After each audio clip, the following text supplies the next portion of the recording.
The first sound wasn't the thud of fists or the scrape of mats. It was laughter. Inside the glass-walled gym on the top floor of Drake Enterprises, a ripple of amusement rolled through the crowd of employees gathered for the company's wellness afternoon. Isabella Drake, CEO, billionaire, and Brazilian Jiu-Jitsu black belt, was on the mat, effortlessly tossing one of her managers into a clean sweep. She stood over him with perfect balance, hair tied back, eyes sharp as a hawk. "Again?" she asked lightly, not even winded. The manager groaned, dusting off his sleeves. "I think I'm done proving I'm out of shape, boss." The laughter grew louder, bouncing off the mirrored walls. Isabella smiled faintly, but her gaze had already shifted, past the crowd, toward the far corner of the room. A man stood there, mop bucket beside him, posture calm, almost invisible. Michael Hayes, 33, night janitor, former Marine. He hadn't said a word all afternoon, but Isabella noticed the way his eyes followed every movement on the mat. Not with awe or fear, but quiet understanding, like someone who'd been in a fight before, someone who knew what real discipline looked like. "Hey you," Isabella pointed across the gym. The laughter stopped, heads turned. Even Michael looked over his shoulder, as if checking whether she meant someone else. "Yes, you. Ever tried BJJ, soldier?" Her tone was playful, but there was steel under it. Murmurs ran through the crowd. The billionaire CEO calling out the janitor? Nobody expected him to answer. Nobody expected him to even look up. Michael set the mop aside carefully, almost too calmly. "It's been a while," he said quietly, voice carrying just enough for her to hear. "Oh, come on," someone whispered. "This is crazy. He'll get flattened." Another chuckled. "Hope HR signed off on this." Isabella motioned him forward. "Let's see what you've got." He hesitated, not out of fear, but calculation. He glanced at his calloused hands, at the floor where her team stood waiting to be entertained. Then, without another word, he stepped out of his shoes, crossed the mat, and bowed slightly. There was nothing flashy in the way he moved. No swagger, no theatrics, just precision, like he'd done this 1,000 times before. Isabella's sharp eyes caught it immediately. They squared off. For a heartbeat, the room went utterly still. Then Isabella lunged, quick as lightning, testing him with a clean grip. Michael didn't strike back. He deflected, calm, unshaken, as if he'd been expecting every move. When she pivoted for a sweep, he countered just enough to keep her balanced. When she pressed for a takedown, he yielded an inch, then reclaimed it without aggression. It wasn't a fight. It was a conversation. And Isabella wasn't winning it. The crowd watched in silence now, no laughter, no jokes. They'd never seen someone handle her like this, not by overpowering her, but by refusing to play her game. 5 minutes stretched long and tense. Sweat glistened on Isabella's brow, though Michael barely seemed winded. Finally, she slipped into a flawless armbar attempt, sharp and deliberate, only to feel his weight shift at the last second, gently rolling them both clear of danger. No humiliation, no triumph. Just control. They broke apart. Isabella sat back on her heels, breathing hard. Michael stayed calm, barely raising his voice. "Thanks for the round, ma'am." The silence afterward was deafening. No one dared clap. No one dared laugh. Isabella Drake, who dominated boardrooms and fight mats alike, had just met a man who didn't need to prove anything. She gave him a long, steady look. Something unreadable passed between them, a flicker of curiosity, maybe even respect. Then, to everyone's shock, Isabella bowed to him. A small gesture, but from her it spoke volumes. Michael nodded once, almost apologetically, and walked back to his mop bucket like nothing had happened. But Isabella wasn't smiling anymore. She wasn't angry either. She was intrigued. And that feeling, rare, unwelcome, electric, followed her long after he'd left the gym. The elevator doors closed, but Isabella Drake barely noticed the numbers ticking upward. She was still replaying the match in her head, each grip, each counter, every moment she expected dominance and got something else entirely. By the time she reached her office, the city stretched beneath her like a model of glass and steel. Normally, the view steadied her. Today, it didn't.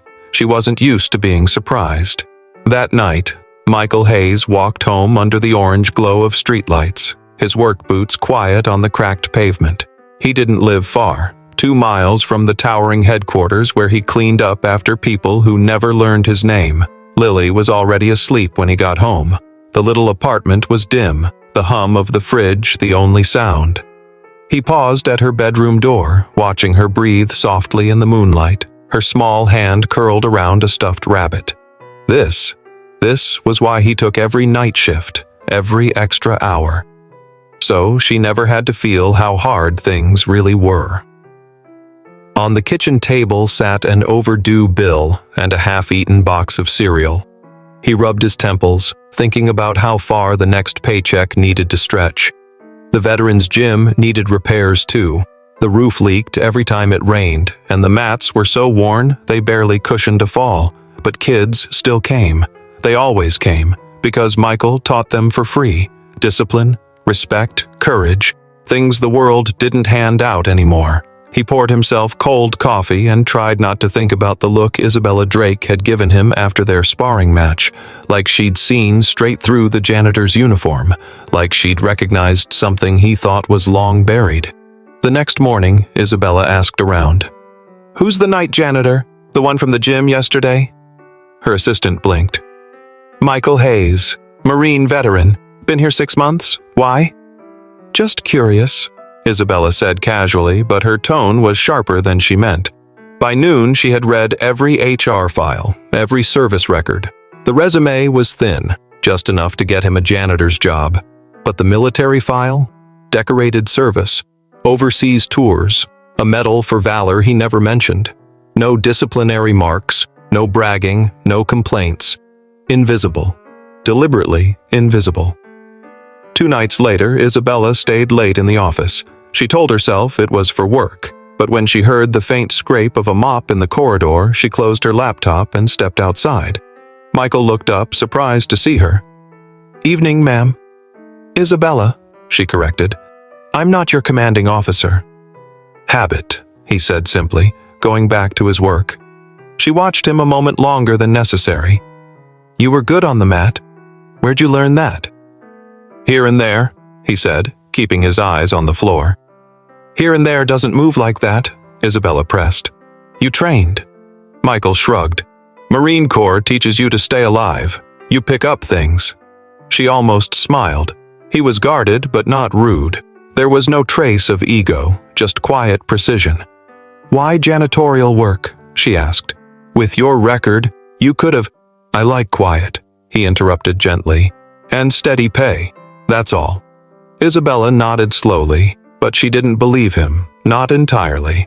The next day, during another company wellness session, someone joked about challenging Isabella to a rematch, but she ignored them. Her eyes went to the far wall where Michael worked silently, as if the sparring match never happened. Something gnawed at her. Power wasn't just about money or skill or strength. It was about knowing who you were standing across from. And she realized she didn't know this man at all. Late that week, Michael left the building to find rain flooding the streets. His worn jacket did little against the downpour. He ducked under an awning and heard a voice behind him. "Need a ride, soldier?" Isabella Drake stood beside a black sedan, umbrella in hand. No assistants, no chauffeur, just her. Michael hesitated. "I'm fine, ma'am." "Isabella," she corrected again, with a small edge in her voice. "Get in before you drown." For a moment he looked like he might refuse, but then he saw the stubborn set of her jaw, the same one she wore on the mat, and got into the car without another word. As the city lights blurred past, neither of them spoke, but Isabella kept stealing glances at him in the reflection of the window. This wasn't about curiosity anymore. It was something deeper, something she didn't have a name for yet.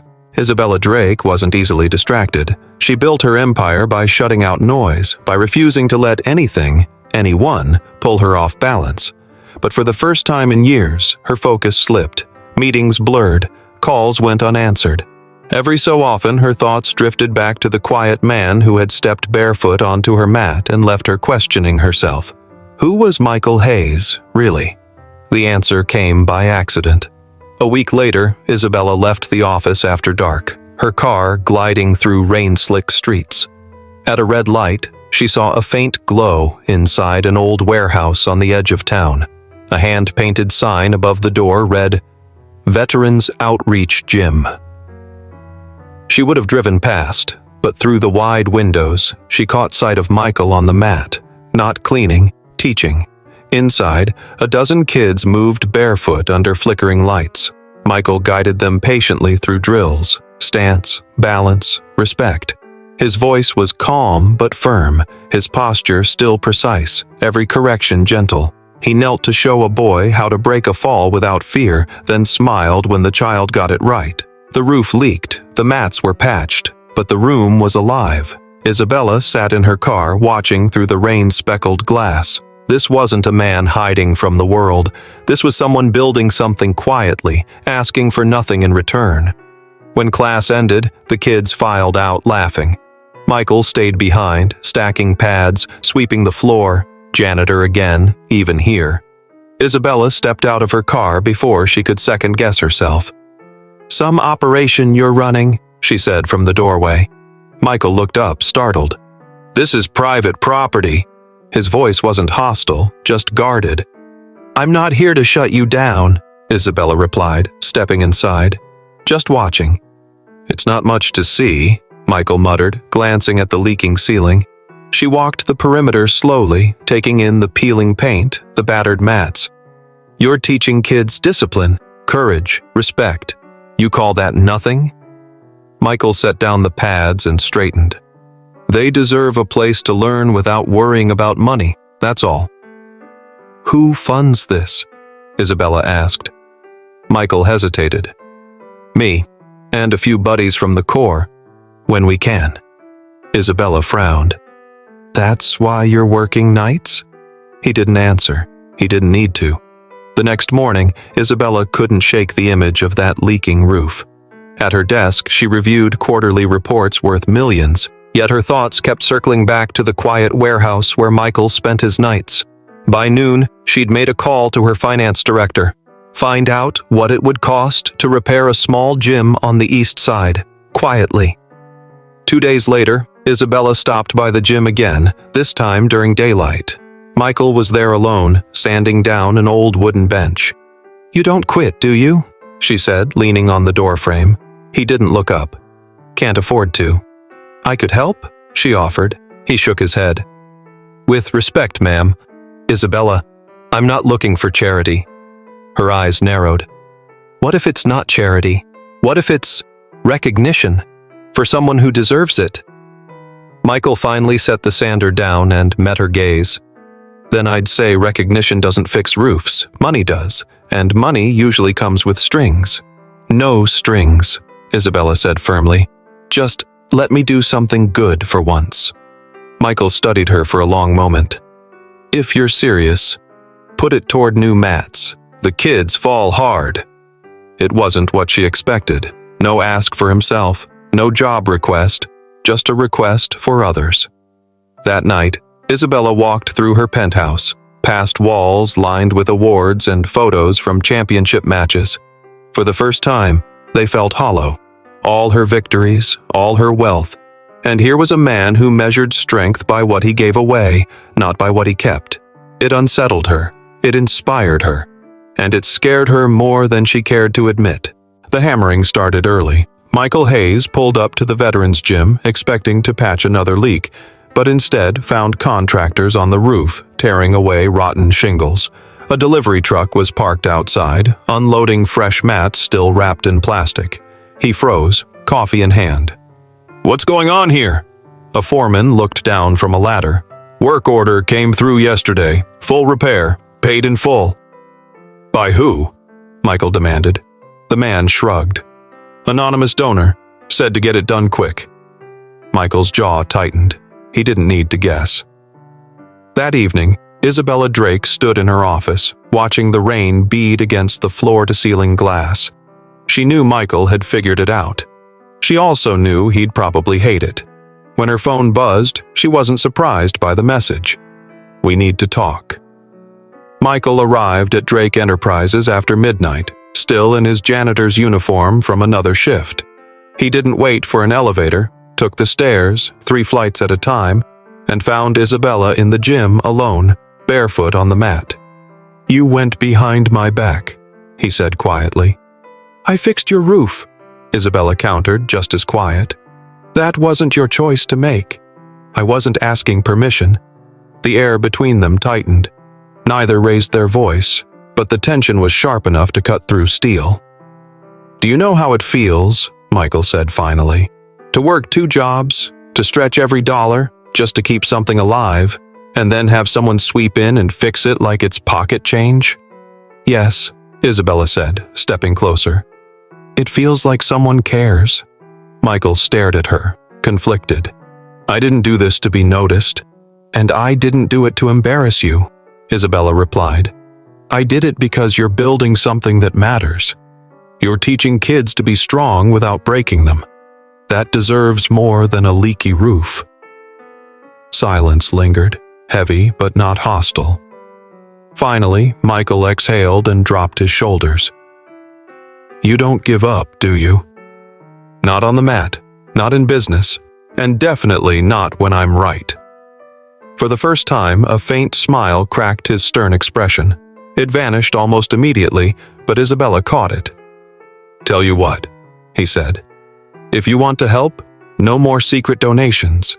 Come by, see what you're fixing, talk to the kids." Isabella hesitated. She'd spent her life building walls, not gyms, but something about the quiet confidence in his voice made it impossible to say no. The next afternoon, she walked into the gym in jeans and sneakers, no entourage, no headlines. Michael introduced her to a handful of kids, a shy boy who couldn't meet her eyes, a teenage girl with a scar above her eyebrow who lit up when Isabella complimented her stance. For 2 hours, Isabella watched Michael teach. He never barked commands or showed off. Every move was about control, not domination. When a boy tripped, Michael knelt beside him, showing how to fall safely, how to get up stronger than before. By the time class ended, Isabella wasn't thinking about her company or her next tournament. She was thinking about how rare it was to see strength without ego, and how much she'd been craving it without even knowing. That evening, back in her penthouse, Isabella found herself staring at her reflection in the massive window. For years, she'd told herself discipline was everything, that weakness was unforgivable. But watching Michael, she realized discipline wasn't just about winning. It was about why you fought at all. The gym smelled faintly of chalk and new mats. Isabella Drake crouched near the corner, helping a small boy lace his gloves. The boy kept glancing up at her, eyes wide with something between fear and admiration. "Pull it tight," she murmured. "Like this. See?" Michael Hayes watched from across the room, pretending to organize gear but quietly amused. Isabella looked nothing like the sharp CEO who commanded boardrooms. She was focused, patient, even gentle. When the boy finally grinned at his own perfect knot, Isabella grinned too. For the first time in years, she wasn't performing for anyone. She was just present. That evening, after class, Michael locked up while Isabella lingered by the door. "You didn't have to stay," he said. "I wanted to." "Careful," Michael teased lightly. "You're starting to sound like someone who enjoys being part of a team." Isabella smirked, but there was a softness in her eyes. "Don't tell my board. They'd fire me on the spot." Michael chuckled, a rare sound that made her pulse jump. For weeks now, she'd been trying to understand this man, why he didn't want more for himself, why he seemed untouched by ego. But the more time she spent with him, the less it felt like analysis, and the more it felt like something she didn't want to name yet. 2 nights later, Isabella found herself in her company gym again, this time sparring with a professional trainer.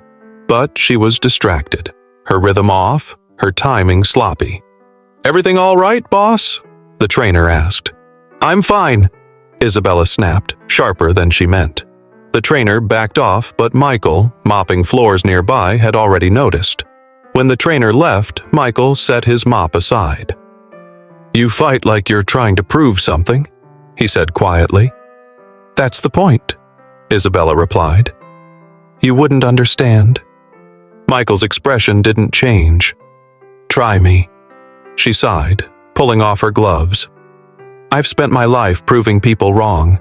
Everyone said I wasn't tough enough, smart enough, disciplined enough. So I outworked them, every time.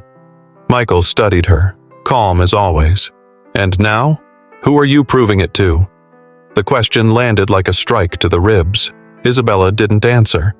A few days later, Isabella showed up to the veterans' gym unannounced, this time without her usual sleek composure.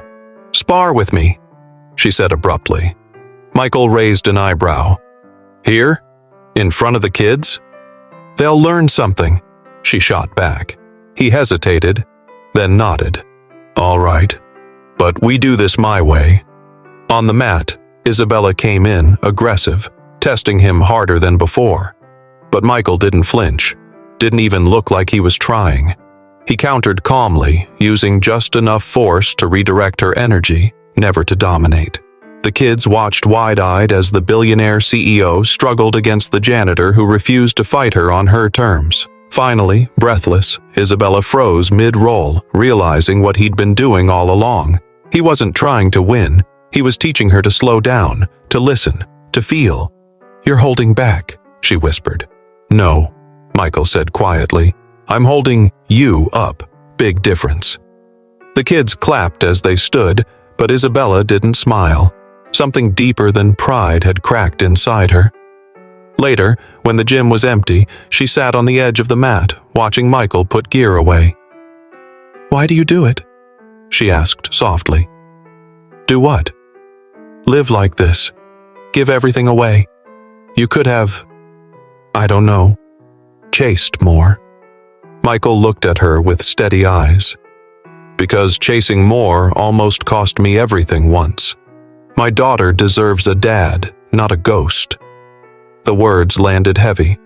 For the first time, Isabella saw not just a warrior, but a man who had fought battles she couldn't see and chosen peace over glory. That night, Isabella lay awake in her penthouse, city lights glowing through the glass. For years, she believed strength meant never needing anyone, never bending. But Michael Hayes had turned that belief upside down, without ever raising his voice, without ever trying to impress her. And now, she wasn't sure whether she respected him, or feared how much she needed his respect in return. The mats were quiet now. No spectators, no applause, just the dull hum of fluorescent lights and the faint smell of sweat in the empty training hall. Isabella Drake sat cross-legged on the edge of the mat, her hair falling loose from its usually perfect bun. Her knuckles were still red from the sparring session, the one she'd thought would be easy. She hadn't expected Michael Hayes to be that calm, that composed, that good. I should have won, Isabella muttered under her breath, more to herself than to him. Michael shook his head. No. You just thought winning meant forcing someone to the ground. He tossed her a cold bottle of water. But real strength? It's knowing when not to. She looked up sharply. You could have submitted me 3 times. Why didn't you? Because you weren't fighting me, Michael said simply. You were fighting yourself. The words landed harder than any throw. Isabella stared at him, seeing for the first time that the man who mopped her company's floors carried himself with a dignity money couldn't buy. You were holding back? She asked. Michael shrugged. My daughter Lily thinks I'm a superhero. I can't go home with bruises that make her worry, and I'm not here to prove anything to anyone. Not even to you. For the first time in years, Isabella felt her throat tighten. She wasn't angry. She wasn't embarrassed. She was humbled, a feeling she'd spent her whole life running from. You're stronger than I am, she whispered. Michael smiled faintly. No, I've just had different battles to fight. Yours are still ahead of you. Silence hung between them, but it wasn't awkward. It was heavy with respect. Isabella finally extended her hand, and this time it wasn't the CEO offering a business deal. It was a person offering gratitude. Thank you, she said, her voice almost breaking. Michael clasped her hand, firm and steady. Just remember, strength isn't about domination. It's about what you protect. And for once, Isabella Drake, billionaire, black belt, untouchable executive, felt like the student.